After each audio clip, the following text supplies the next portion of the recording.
welcome to Small Model Car. Today we have got 2023 Ford Police Interceptor, and as you can see it's a new casting for 2024. The casting is by Matchbox. So let's open it up and see how does it look.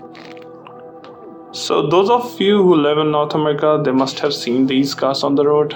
Most of the police department in Canada and US use these Ford Explorer based Interceptor cars. So it does have some good details on it. It's a paramedic car, not a police car. So you got paramedics, you got the number, and then on the side the fuel filler cap. Now those standard steel kind of wheel. Again, I think those look good on this police cars because they basically have those. They don't have alloy rims and stuff on most of their cars.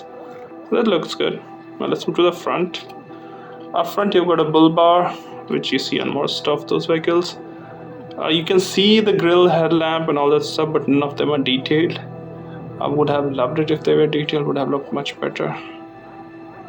We got those lamps on the top. I think the color changes with like different departments, but all of them have those. On the passenger side, it's almost identical as the driver's side, the only difference being the fuel filler cap.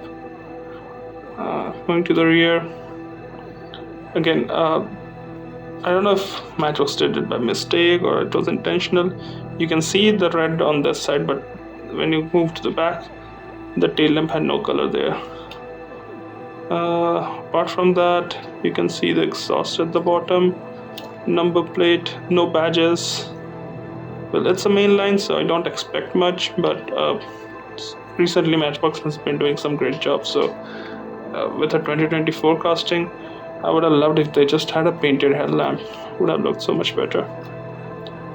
Yeah, I think I have the older one, so someday I will try to maybe get a picture together of both of them, or maybe make a small video. Well, that's all for today. Thank you.